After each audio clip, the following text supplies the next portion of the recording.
It was supposed to be just another peaceful morning on my ranch.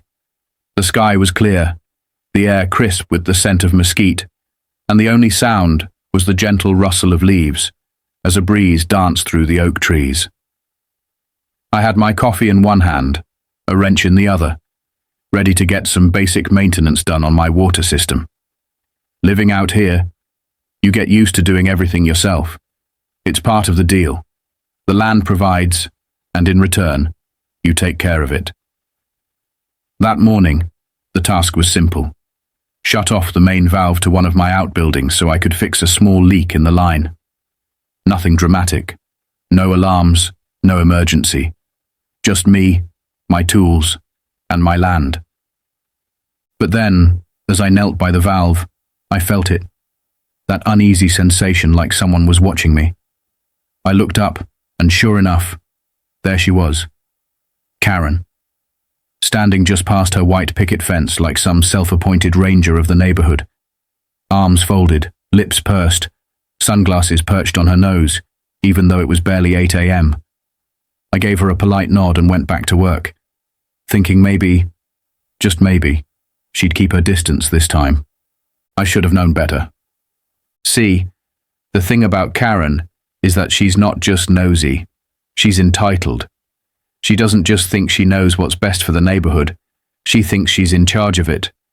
Never mind the fact that my ranch sits outside the HOA's jurisdiction. Never mind that I've told her, in writing and in person, that their rules don't apply here. She's made it her mission to keep everyone in line. And that morning, apparently, I was out of line simply for turning off a water valve on my own property. I didn't think much of it at first. I figured she'd grumble and gossip like usual. But I was wrong, because just a few hours later she'd escalate things further than I could have imagined, by calling the police on me. Over water. My water. And she wanted me arrested. Living on the edge of a neighborhood governed by an HOA is like balancing on a tightrope. One step too far, and you fall into a world of ridiculous rules and power-hungry people who think they run the universe. I didn't choose this ranch to be part of any homeowners association. In fact, when I bought the land, I made sure it sat just outside their official boundary. I wanted space, freedom, the ability to run my property the way I saw fit, without answering to anyone about the color of my fence or the length of my grass. But none of that mattered to Karen. From the moment I moved in, she acted like she had inherited dominion over the entire county. At first it was subtle. A note left in my mailbox suggesting I trim the wild-looking shrubs along the road. Then came the friendly reminders that my barn paint wasn't in line with the neighborhood aesthetic. Keep in mind, her house is a good quarter-mile down the road, barely in view. That didn't stop her. She'd patrol the area like a mall cop with too much time and zero authority. I'd catch her walking past the gate with her phone up, snapping photos of my equipment, my livestock, even my dog. She'd send these to the HOA board with long-winded complaints, trying to find some obscure bylaw that might apply. But every time it came back the same. They had no say over my land. Still, she didn't back down. She ramped up. She once called animal control because she claimed my chickens were too loud. Another time, she filed a noise complaint because I was using a chainsaw to cut firewood in the late afternoon. And even though none of her attempts ever stuck, the constant harassment wore on me. It was like having a pebble in your boot. Always there, always uncomfortable, never enough to cripple you, but impossible to ignore. The worst part? No matter how many times I shut her down, she came back, louder and more determined. And it all built to that ridiculous day when turning off my own water became the final straw. The day it all began started like any other. Quiet, uneventful, with the morning sun stretching long across the pasture.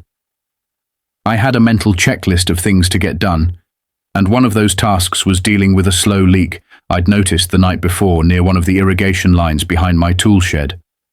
Nothing major, but it needed attention before it turned into something worse. Out here, When you live off your own systems, your own water, your own power, you stay on top of the little things. I grabbed my wrench, walked down to the main shut-off valve near the base of the slope, and crouched to turn it off. It took no more than 10 seconds. No drama, no shouting, just a simple routine job. As I stood up wiping the dust off my hands, I felt something shift in the air, like the calm before a storm. I turned and saw her again. Karen, standing dead still at the edge of the easement where her manicured lawn ended and the wild border of my property began. She had her arms crossed, sunglasses gleaming, that permanent scowl carved into her face like she was trying to hold the world accountable for existing outside her control. She didn't say anything, not a word, just stared. I gave a short wave and turned back toward the shed. Didn't think much of it. A few hours later, I was back in the main house sipping cold tea and cooling off when I heard tires crunching on gravel.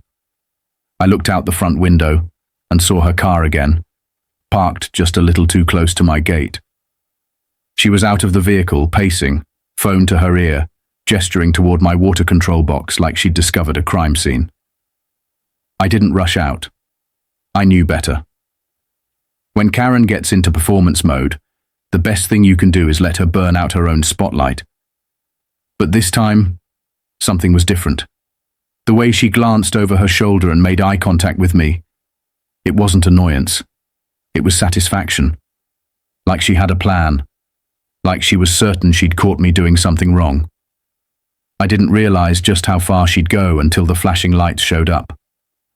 Not long after I spotted her pacing by the gate, I heard the sharp crunch of footsteps coming up the gravel path. There was no knock, no courtesy call, just the shrill sound of Karen's voice cutting through the still air like a chainsaw. "You can't just shut off the water like that," she snapped, marching up to the edge of my property line like she owned it. Her face was red, eyes wide behind her sunglasses, and her hand clutched her phone like it was a badge of authority. I stayed calm, leaned against the porch railing, and asked what she was talking about. She pointed down the hill toward the valve I had shut off earlier, her voice rising with every word. "That water flows through our entire community system. You're disrupting the pressure. My sprinklers barely worked this morning." I blinked, stunned by the absurdity.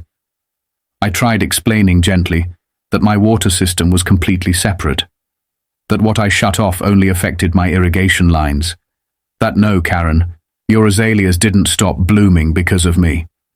But it didn't matter. She wasn't listening. She was convinced, absolutely certain, that I had cut her off from some vital resource. "You think you can just do whatever you want because you have a little land," she hissed. "This whole area shares infrastructure and you're endangering it." I reminded her, as I had so many times before, that my ranch was private property, on its own well, and not subject to the HOA's tangled web of rules and assumptions. I even offered to show her the water lines and documentation just to clear it up. She waved me off like I was some pest buzzing in her ear. "Don't bother lying. I've already reported this. They're on their way." At that point, I realized she wasn't just mad. She was out for blood. This wasn't about water. It was about control. Karen hated not having power over something, and me maintaining my independence drove her up the wall. As she turned on her heel and stomped back toward the gate, I could hear her muttering into her phone. And that's when it hit me. She had called the police, over a water valve, on my land. I was back in the barn, sorting through some tools and trying to shake off the ridiculousness of the whole encounter, when I heard it. The low crunch of tires on gravel, slow and deliberate. I stepped outside and saw a county patrol car easing up the driveway. My heart didn't race, but my stomach did that slow, sinking twist that comes when you know someone's taken things way too far. Sure enough, there she was, Karen, waiting just beyond the fence like a vulture perched on a branch, arms folded and lips tight with satisfaction. The deputy stepped out, adjusting his belt and taking in the scene with that cautious, no-nonsense posture that said he wasn't sure what he was walking into yet. I met him halfway down the drive, calm and composed. I had nothing to hide. "Afternoon, officer," I said, and he nodded, polite but firm. "We got a call about possible tampering with community water access," he said, flipping open his notepad. I blinked. "Tampering?" I asked. "You mean I turned off my own water valve?" He didn't smile, didn't scoff, just waited. That's when Karen stepped closer, raising her voice so it carried across the open space. "He cut off the shared line. My garden's dying and I'm sure it's connected to our system. He can't just do that." I could see the officer already starting to question the logic. I explained everything. How the line in question only fed my outbuilding. How I'm on a completely separate well system. How there is no shared water infrastructure out here. The deputy listened, nodded slowly, asked a few follow-up questions, and I answered each one without flinching. Karen kept pacing nearby, her voice growing more frantic. "He's lying. He's just saying that because he doesn't want to get in trouble. You need to shut it all down and make him fix it." The officer finally turned to her and asked, "Ma'am, do you have any proof this water is shared?" She hesitated. "Well, no, but it's common knowledge." That was the moment everything shifted. The look on the officer's face said it all. He knew this was going nowhere fast. I crossed my arms and waited, already knowing how this would end. I didn't wait for things to spiral. As soon as the officer gave me that skeptical glance, the kind that says he's been dragged into nonsense before, I asked if he'd like to see the setup for himself. He nodded, and we walked down the slope to where the shut-off valve sat, half buried in the dirt, marked clearly with a label I'd burned into a wooden post years ago. "Private line, well feed only." I explained the layout, pointing out where the wellhead sat behind the shed, where the main pipe branched off to different parts of the property, and how none of it connected to any municipal or HOA managed infrastructure. This land was completely self-contained, always had been. He listened, inspecting the line and checking the setup himself. I even pulled out the original survey map from a folder I kept in the barn, something I usually only referenced when contractors came by. The documents were clear as day. The officer took his time, flipping through the pages, eyes narrowing as he read. I could hear Karen huffing in the background, muttering something about how I must have faked those papers. I ignored her. The truth was standing in the open, and I had nothing to hide. Eventually, the officer handed the papers back and gave me a short nod. "Looks like you're within your rights," he said, calm and professional. "I don't see any violation here." Karen stepped forward, raising her voice again. "You can't just take his word for it. This affects the whole neighborhood. My water pressure dropped, and it has to be because of him." The officer turned to her, his tone shifting ever so slightly. "Ma'am, there's no indication that his system connects to yours or anyone else's. He's got his own well and control system. There's nothing unlawful about what he did." She was shaking her head furiously, eyes wide, mouth tight. "This is harassment," she said suddenly, her voice trembling. "He's doing this on purpose to punish me." I could hardly believe it. I wasn't the one who marched onto someone else's land, shouting threats and accusations. But the more she spoke, the clearer it became. This wasn't about water, it was about control, and she was losing it. Karen's expression began to twist the moment the deputy dismissed her claims. Her lips tightened, like she was trying to swallow a scream, and her fists clenched at her sides. It was as if reality refused to align with the version of the world she had carefully constructed in her head. One where she was always right, always in charge, always the victim, and never the cause. The deputy remained calm, professional, but you could see the fatigue setting in behind his eyes. He'd probably seen this before. People like Karen turning trivial disagreements into full-blown crises. He politely told her there was no evidence of wrongdoing and suggested that going forward, she take any further complaints directly to the HOA or through civil channels. That was the spark that lit the fuse. "I knew it," she snapped, her voice cracking as her composure unraveled. "You're just taking his side because he's a man. You all band together." Her eyes darted between us, wild and accusing. "He's been harassing me for months.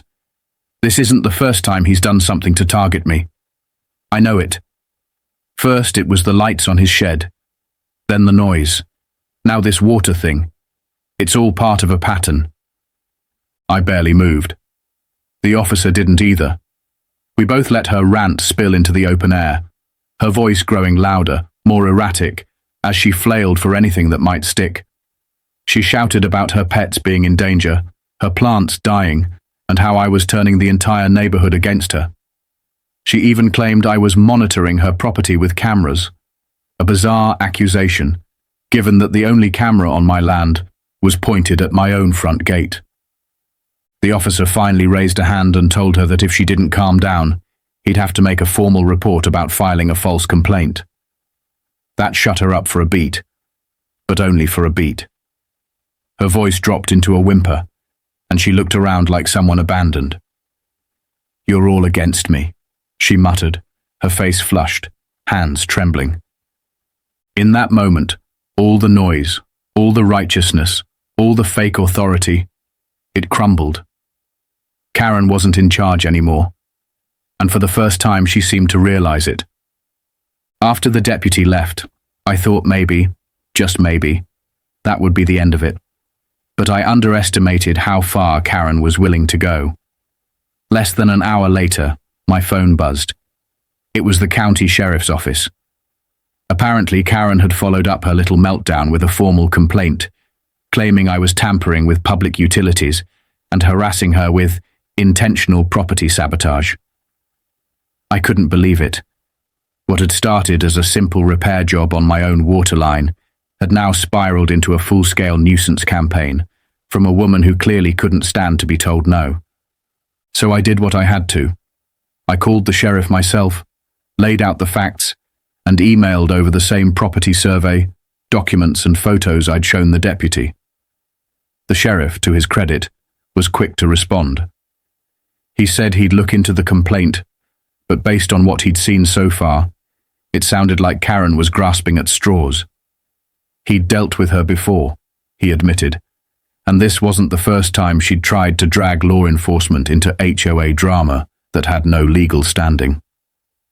The next day, a representative from the sheriff's office came by, not to investigate me, but to make it clear to her that enough was enough.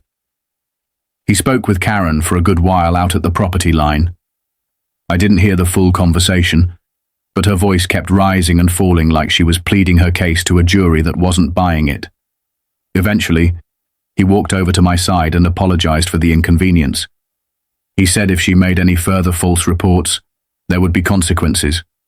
Real ones. That evening, I got a call from the HOA president. He was polite, almost sheepish, and told me he'd heard what happened. He apologized for Karen's behavior, but also sounded exhausted, like this wasn't the first time she'd crossed the line. "She means well," he said, "but she gets carried away." I didn't say much in response. I'd heard enough. From that point on, I knew I couldn't rely on warnings or reason. The only thing that would stop her was a firm, permanent boundary, and I was ready to make sure it stayed in place. The very next morning, I ordered a new section of fencing and started mapping out where to reinforce the borders of my land. I wasn't about to play defense every time Karen got a wild idea in her head.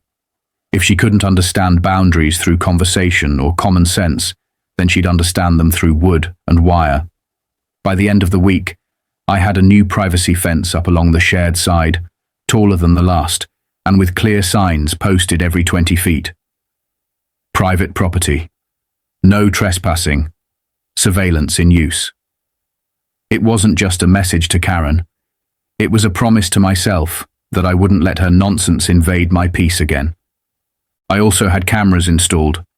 Not because I was afraid, but because I was tired. Tired of the sneaky photos, the quiet accusations, the passive-aggressive drive-bys.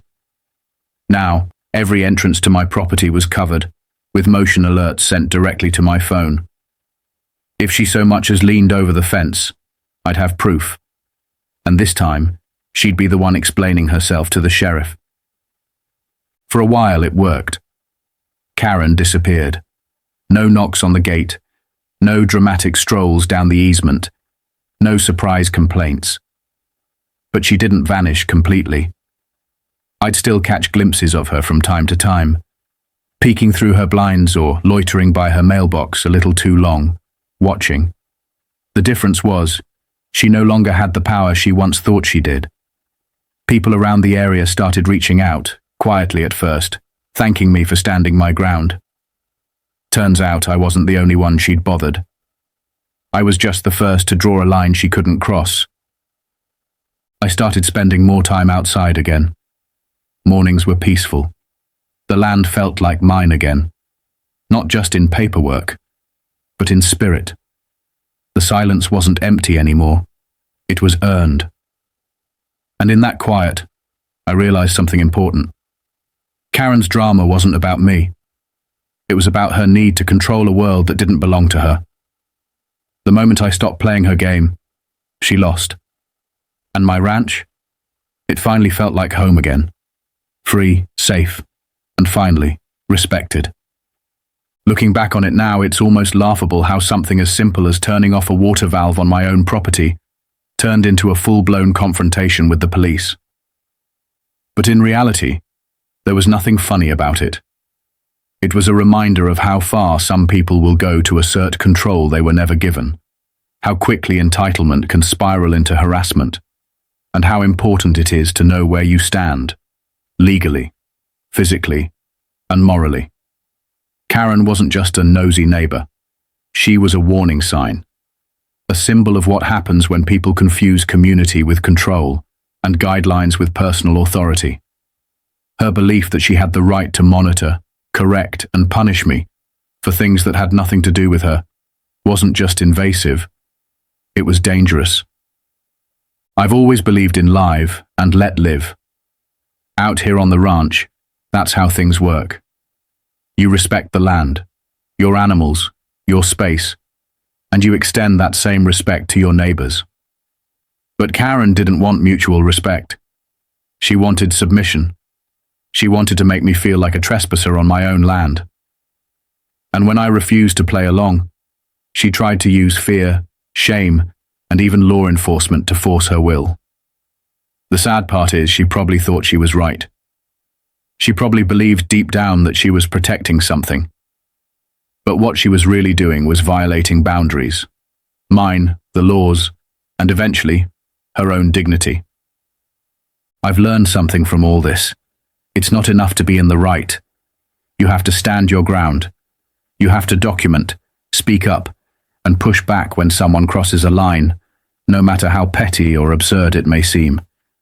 Because if you don't, people like Karen will keep pushing, inch by inch, until you look around and realize you've given up the freedom you worked so hard to build. This land is mine. The water is mine. And my rights don't disappear just because someone with a clipboard and an attitude thinks they should. The fence I built wasn't just to keep her out. It was a declaration. I will not be bullied on my own soil. Not by an HOA. Not by a neighbor.